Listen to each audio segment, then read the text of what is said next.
Now, my next privilege is to introduce my friend and longtime colleague, Harold Moses. Harold and I have been working since 1994. 25 years of pure joy all the time. Don't look at his face for any hints. Don't talk about Fargo. Yeah, it's winter all the time. Yeah. Well, anyway, Harold is such a talented and sensitive man, a fine composer, violist, scientist, vibrationalist. He just contains many, many qualities that have, when I think about it, I just couldn't have worked with anybody else to produce these esoteric operas. You know, some of us can't get out of the habit of operas, so, you know, thank you. But you know, sometimes when I listen to Harold's harmonies, I just think he's just a wonderful harmonist, and just has the harmonies that can just, you know, really break your heart or expand it. So I'll let him talk about whatever he's going to talk about, and then we'll have some singing, I guess. Yes, probably have That'll some be singing. wonderful. So thank you, Harold, and looking forward to it. Well, thank you, Michael. You know, the years that Michael and I have worked together have been remarkable forging in my own life. And there were plenty of times I felt that I was on the anvil, being, you know, beaten.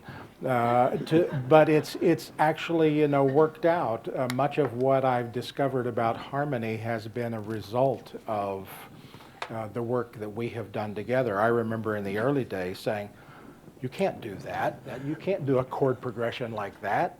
You know, and we would have these discussions, and I discovered you actually could do a chord progression like that, and that's how it was going to be.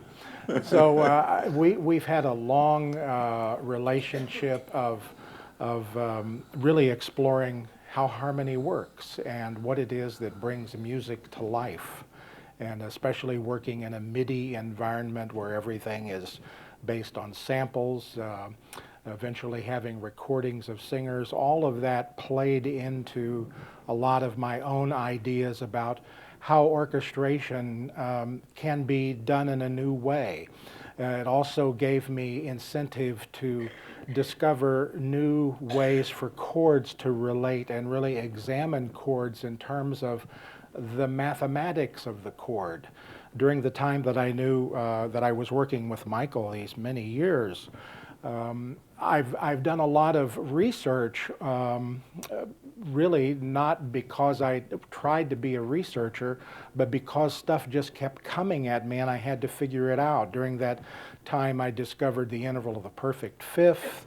Not that I hadn't used it all of my life, I had, but to really find out what that interval meant and the mathematics of music, and understanding that everything that happens in music as we hear it, in harmony as we hear it, is a function of whole number ratios. It's ratios 1 to 1, 2 to 1, 3 to 1, 4 to 1, 5 to 1. All of these ratios, 3 to 2, 4 to 3, these ratios of whole numbers are what allow us to hear the beauty of music. And we also have the opportunity to hear music where instruments have not been tuned well, and you discover what fractional number ratios sound like. And it's not a deeply uplifting experience. Well, I want to say a couple of things about harmony. Harmony is not an abstract idea. And all interpretations and attributions referencing harmony must be true to the archetype, which has everything to do with whole number ratios, intonation, and in-tuneness. So, you know, when we talk about a world being in harmony, that's a warm, fuzzy feeling, or it may seem like a, a powerful, inspiring feeling, and it's all of those. But in the end, that world living in harmony is going to come down to something that is based on whole number ratios. And it's going to be based on truly understanding the difference between unison and unity, and understanding the difference between singing my note and you singing your note, and yet we still have maintained this whole number ratio, and we are in harmony, or we are in tune. And one of the things we discover about in-tuneness in music is, as things are in tune, harmonics propagate. And I won't be discussing that anymore today, just to say harmonics propagate. And it is that harmonic propagation that we are as physical beings, that the universe is as a physicality. It is a harmonic proposition, and it is based upon whole number ratios. Now, this may be a surprise, but I'm going to be speaking from Cosmic Fire. Ooh. The first blue book I ever cracked open was Cosmic Fire. And I think, I'm trying to remember who prodded me to do that, encouraged me to do that. But I'm one of those people that oftentimes looks at the last page of a book to see what the book's really about. If you can get a good summary there, wow. Did I get a good summary there? It's even called finale. This is the end. This is the conclusion. So I want to say something about those words. The morning stars sang in their courses. Well, this in itself is enough to just stop a vibrationalist in his tracks. The morning stars sang in their courses. Well, first of all, stars do sing. NASA tells us that stars are bells, that they are ringing bells. They are spheres that ring, that have sound waves that travel inside of them, and all of these eruptions that we see on the surface of the sun, those are actually, once again, a harmonic proposition. It is where sound waves are coming together in common points, and they are erupting. And we often hear about the angry sun, but the angry sun is erupting huge harmonic resonances. And so that the morning stars sang in their courses, the idea that everything is in fact moving in its own sequence, everything has its orbital pattern, everything has this motion built within. The morning stars sang in their courses. The great paean of creation echoeth yet and arouseth the vibration. Now, a paean is a song or a lyric expressing praise, triumph, or thanksgiving. In classical antiquity, it is usually performed by a chorus, but some examples seem intended for an individual voice. Well, there's a philosophy to contemplate. That there's this glorious song that is being sung, and is it being sung by a voice or is it being sung by a choir? The answer to that is yes, it is. And that chorus, the lyric, this beautiful music that is being sung by creation, which echoeth yet. And remember that an echo is a sound or sounds caused by the reflection of sound waves from a surface back to the listener. That's what Oxford says, back to the listener. Okay, so who is the listener? And upon what is the reflection occurring? What is it that the sound of creation is reflecting off of? I'm sure there could be a book about that. However, when talking about the great song, sound is a relative thing. A reverberation. In a large cathedral, there's a delay before a sound leaves source and strikes a reflective surface. I performed in a cathedral here in Phoenix, and it was 3.5 seconds from when you made the sound till the reflection hit the wall and came back to you. That's a large amount of time. And one of the things that when we contemplate reflection and cosmic reflection, that's a large amount of time. And it says it arouseth the vibration. And arousing is to excite or provoke. In the case of the cosmic symphony, the ultimate conclusion will be a complete and utter entonement. The great triumphant song of creation still reverberates and stimulates the vibrational field to achieve ultimatum. Cosmos has no plan B. Resistance is futile and all will be tuned to perfection. Then there comes a cessation of the song when perfection is achieved. Okay, when everything is absolutely in tune, the song comes to its end. I get that, but it's oddly perplexing to a vibrationalist. Though perfection is by default the only possible summary conclusion of the cosmic song, it's still perplexing, because what do you mean the song ends? And then what? It's a rather successful vibrational model that we're working with here. It's self-regulating, I capitalize self there, has a relatively unlimited power curve and grows exponentially all through the precise application of resonance. Now, in physics, resonance is the reinforcement or prolongation of sound by reflection from a surface or by the synchronous vibration of a neighboring object. Basically what it's saying is, if you build a container and put sound inside of it and you tune the container to the sound, there will be constructive reflection that happens and you have amplification. Perhaps a simple thing is to think of the old megaphones where you'd hold up the cylinder and you would shout through it and the whole crowd would hear you.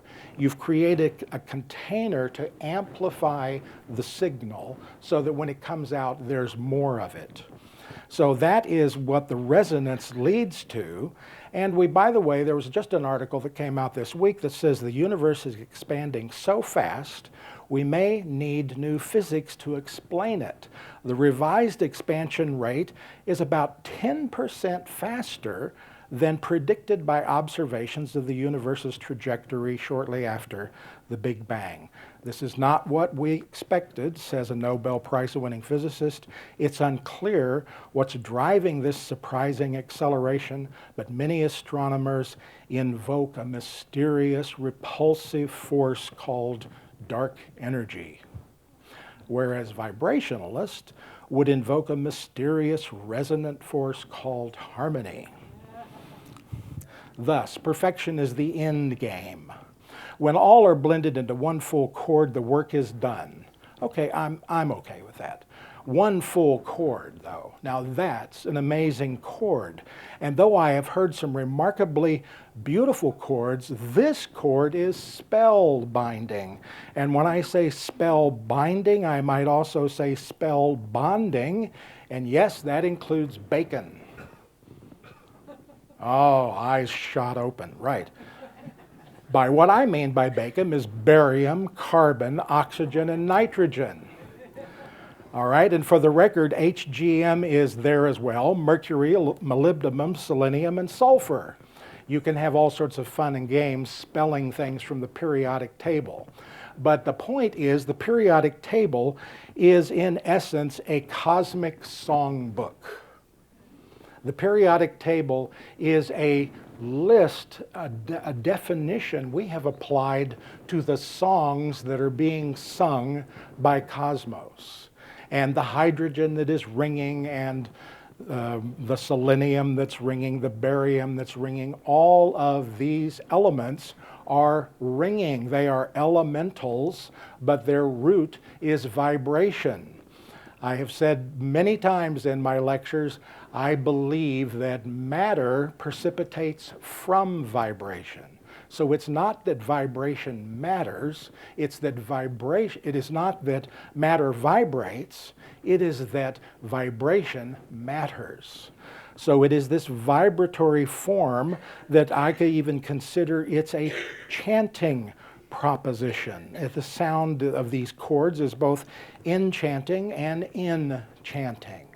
So this magical, incredible cosmos that we live in is a vast display of what music looks like when a cosmic symphony is performed.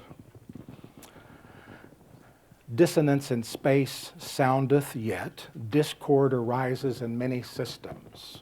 Well, not just here on Earth, apparently. There's lots of systems that still have out-of-tuneness. However, when all is resolved into harmony, when all is blended into symphony, the grand chorale will reverberate.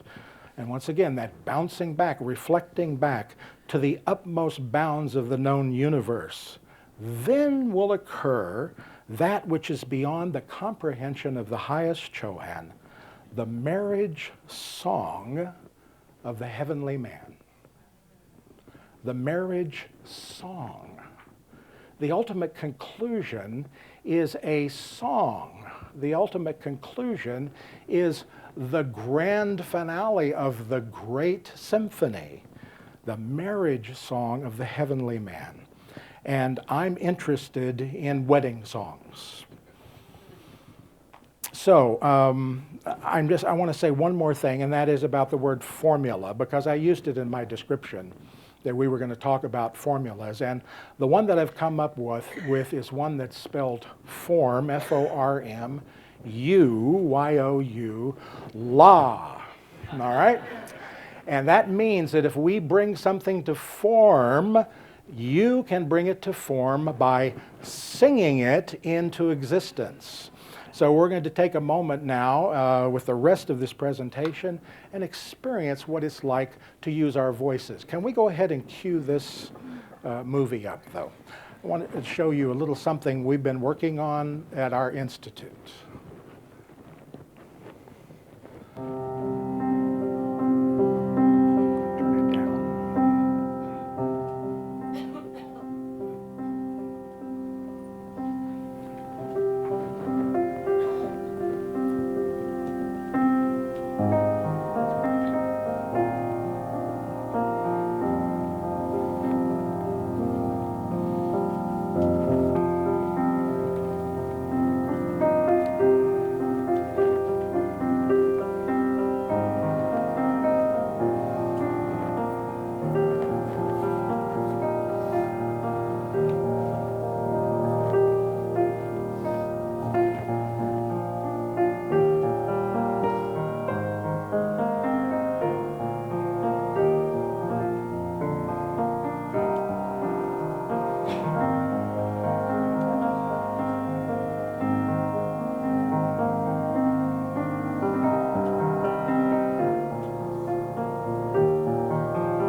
Thank you. So all of the music that this initiative is music that I have written. I have around 200 songs when everything is complete.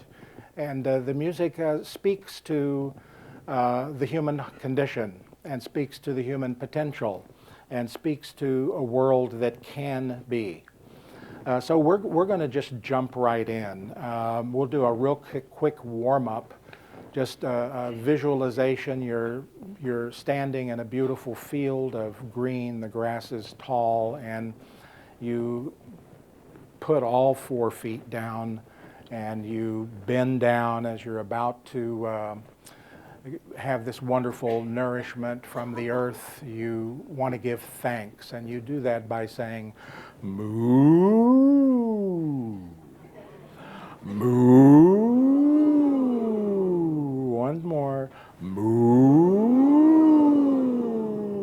and That's the best way in the world to exercise every note that you're capable of singing, stimulating your spine, sending all sorts of energy to your organs through your nerve bundles, which are filled with acoustically responsive fluid. And it feels good.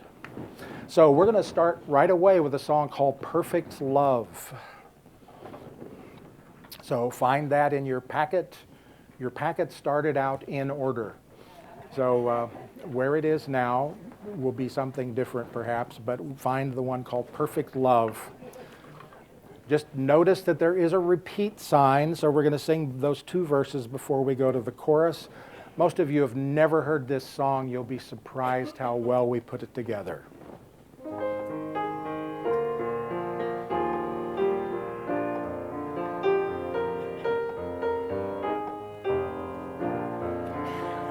Every plant, every herb, every flower, every tree, every vine, every root, every petal, every seed, thou createst all things. Alleluia, amen.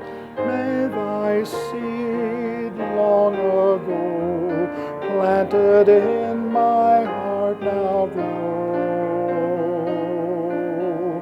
Every cell, every nerve, every muscle, every bone, every heart, every hand, every body, every soul, thou createst all things. Alleluia, amen. May thy law as above fill my heart with perfect love. All creation shines in thy love and light divine. Every molecule consecrates thy perfect rule. Perfect love, perfect peace, streaming ever from thy heart. Perfect thought, perfect will, flowing ever from my mind. Thou createst all things. Alleluia, amen. Perfect plan, destiny, I shall serve humanity.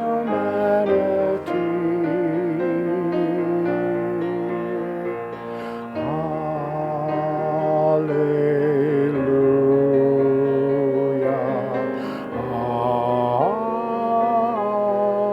amen.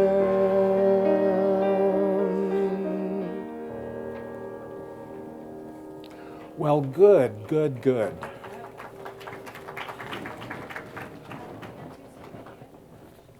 Again, if we have time. We have a lot of material to go through. Laura, could you bring me my water, please? That is the one thing I forgot to carry with me. The next song we're going to sing is Sparkling Eyes, and I want to keep singing a lot of songs because these songs reinforce the idea of what we're doing in terms of celebrating a cosmos which is a vibrational proposition. That's what I contemplate during the day. I will stop at any given moment and go, oh, this is all vibrating. Wow. You know, and just to look, you know, just at a few things that are in your hand and go, this is a vibrational apparition, and I'm holding it, whatever I am, a vibrational apparition. So in this song, we sing about the sparkling eyes of the heavens, which are the ringing bells and the stars.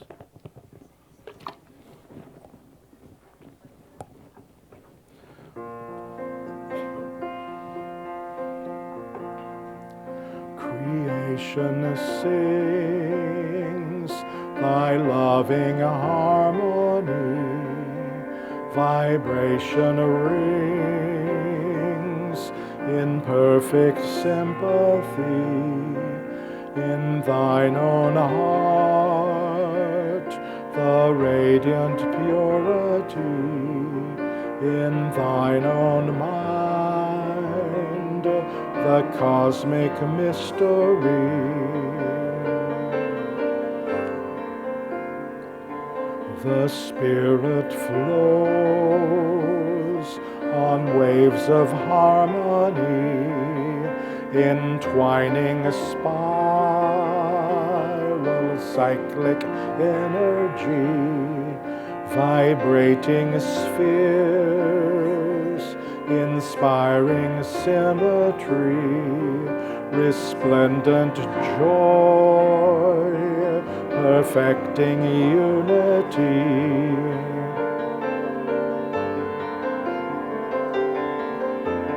Sail me into mystic seas,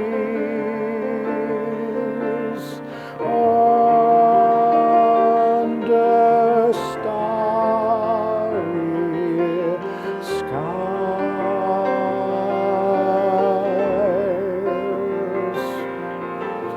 Draw me ever with thy breeze to thy sparkling eyes. And once more for the chorus. Sail me into mystic seas, under starry skies.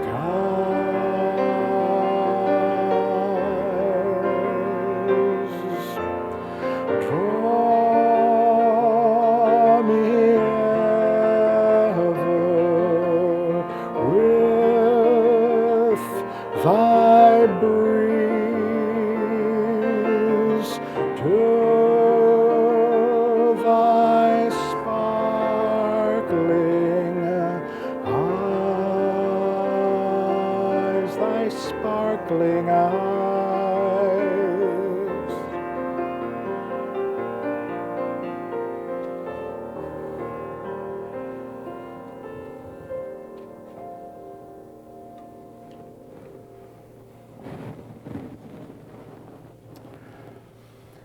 The next song we're going to sing is on the back of that. It's called I Lift Up Your Name. This is a song we've sung now for several years here at conference. We'll sing the first verse, and then there'll be a little musical interlude. And during that time, I invite you to say out loud, just into this space, the names of those that you wish to send healing energy and love and support.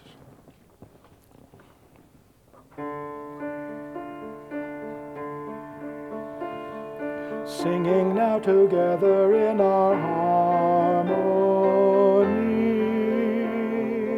joining with the angels in a symphony. I lift up my heart to the heavens and surrender to love. Energy is flowing in my heart. I'm knowing I'm receiving healing love.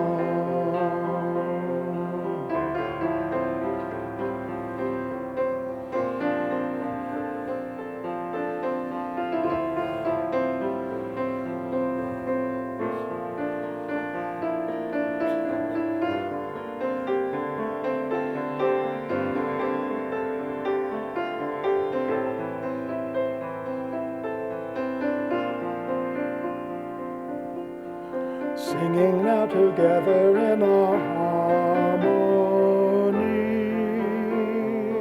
joining with the angels in a symphony. I lift up your name to the heavens and surrender to love. Energy is flowing in my heart, I'm knowing you're receiving healing love.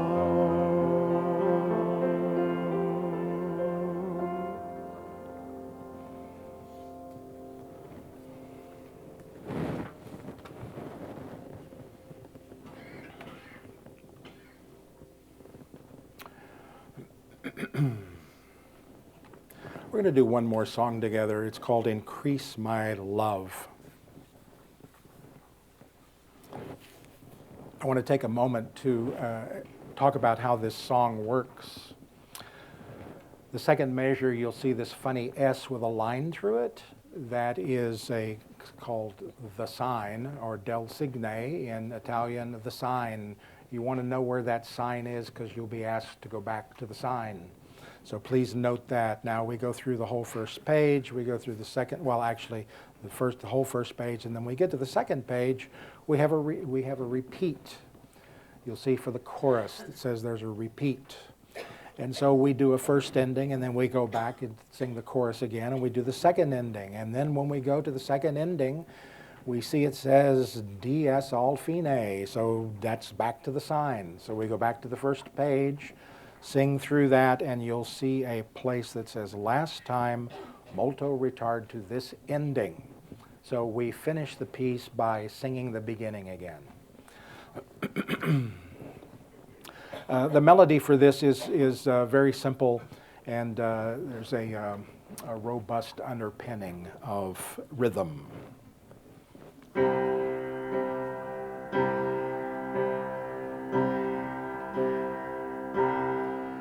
Increase my love for all I see.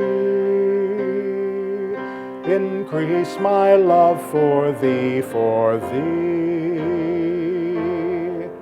Increase my love for thee. Increase thy love in me.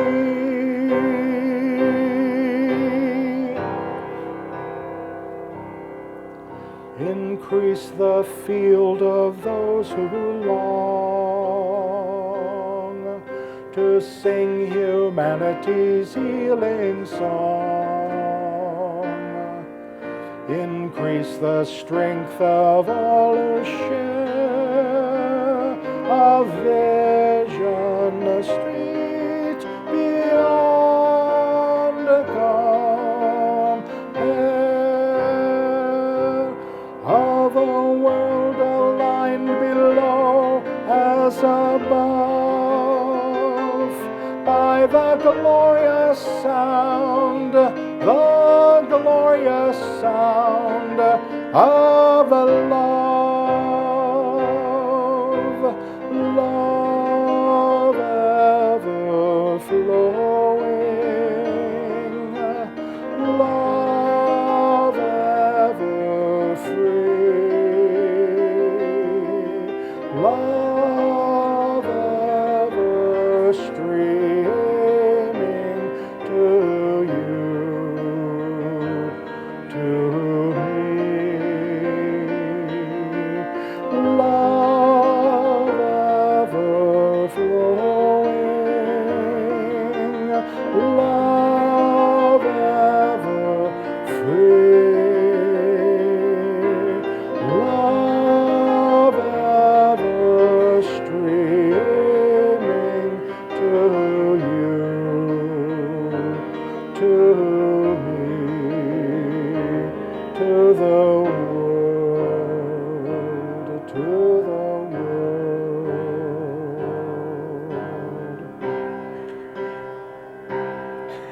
Increase my love for all I see. Increase my love for thee, for thee. Increase my love for thee. Increase thy love in me.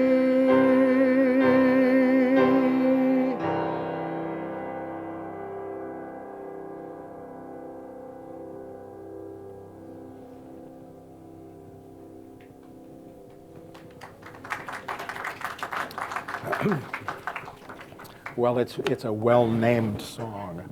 I do find that it increases love. So I'm just wanting to watch carefully my time here. I just want to encourage you to sing.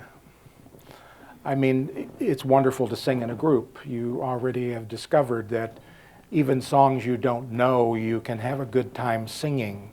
And find some place, some choir, if you will, where you can sing. It may be a group of friends, it may be people that meet occasionally, and welcome somebody with a song, invite people to have a song in their life, give them a song, participate in a song, sing together. Look, it's the cosmic thing to do, right? If you want to emulate Cosmos, sing, because that's what Cosmos does every moment. And it is a momentary proposition. The song is reignited, resounded, moment after moment after moment. And it's consistently resounded. And, you know, how do I know that? Well, hydrogen's not drifting around on different notes, you know? The sound has been struck and continues to reverberate. And part of the magic of reverberation is to lend our own signal to increase signal strength.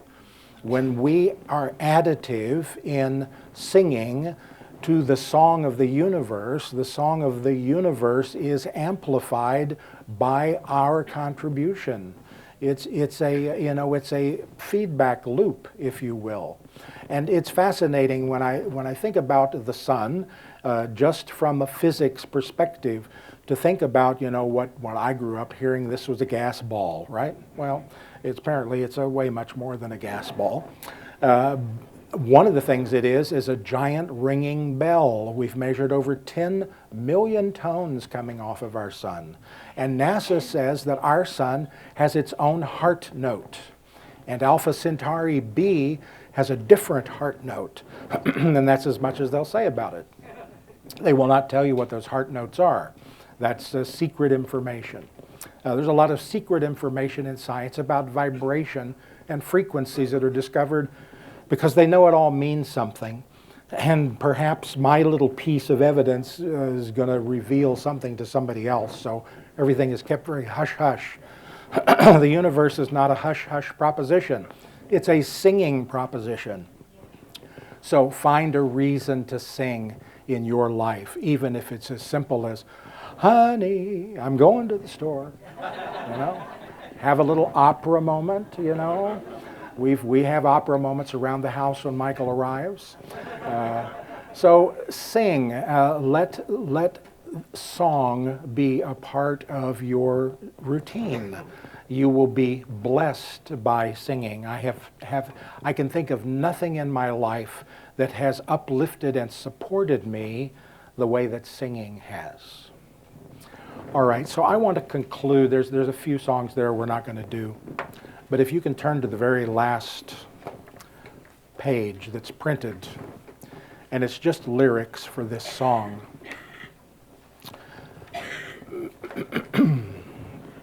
I actually began this song last year before conference.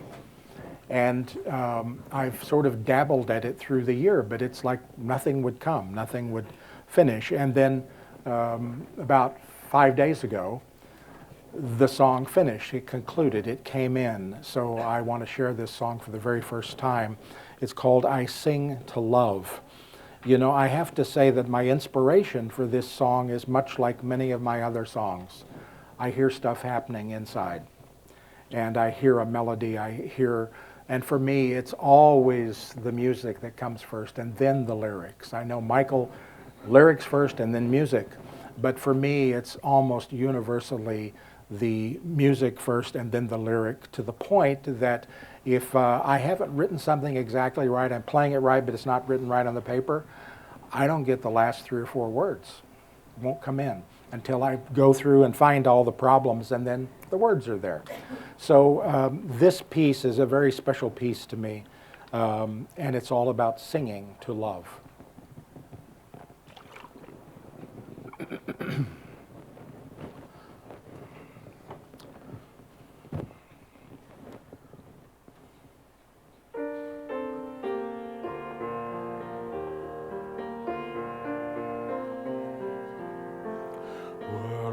to see what angels see. I would embrace with great solemnity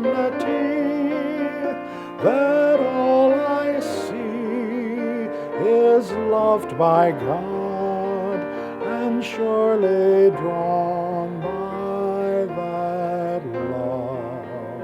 Though darkness shows its frightful face, our future brings a new identity.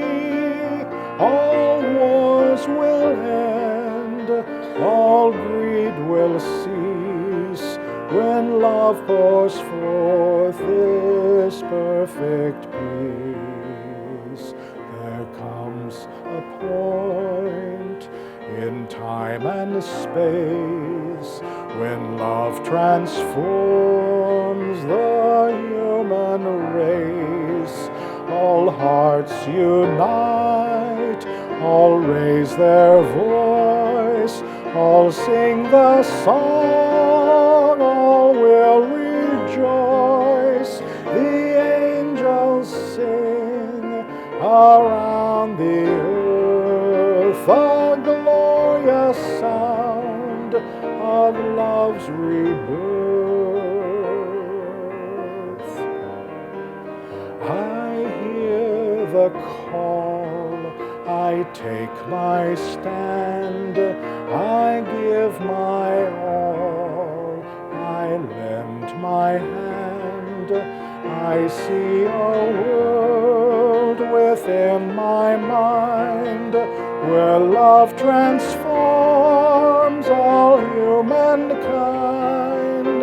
I look to love to save the day. I know that love will show the way.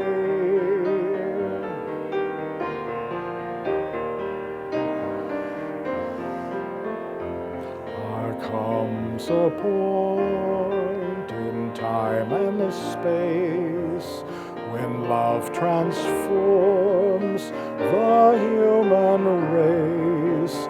All hearts unite, all raise their voice, all sing the song, all will rejoice. The angels sing around the earth, the glorious sound of love's rebirth.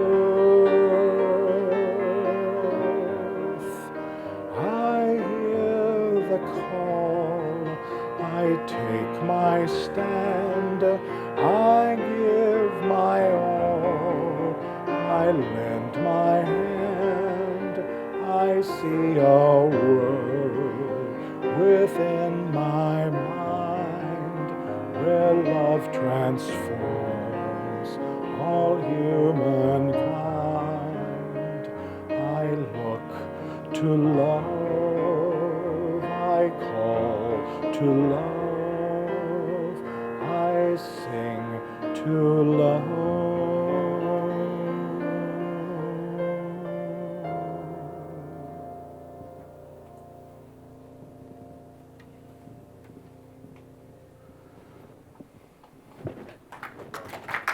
We sing to love.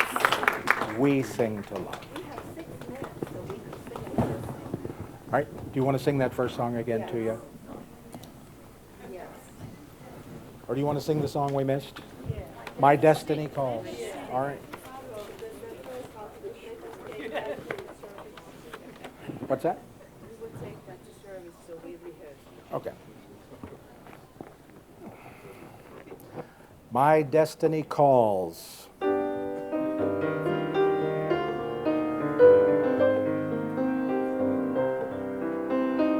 It cannot be that you could love me and not love the soul of another.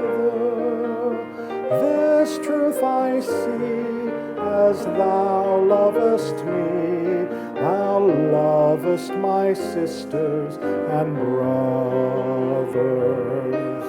Thy perfect plan and thy guiding hand direct every movement and motion. Thy loving call, inclusive of all, rolls forth like the wave of the ocean. My destiny calls, to thy will and might I surrender my all. In all truth and right I will serve, love and light. Humanity calls for my service. The radiant heart poured forth from the start assures no creation shall perish. This truth I know, thou lovest the whole, and this truth shall I always cherish. Within each heart thy spirit doth work, directing with urging and feeling. In every soul, perfecting the whole, toward ultimate destiny leading. My destiny calls, to thy will and might I surrender my all. In all truth and right I will serve, love and light. Humanity calls for my service. My destiny calls, to thy will and might I surrender my all. In all truth and right I will serve, love and light. Humanity calls for my service.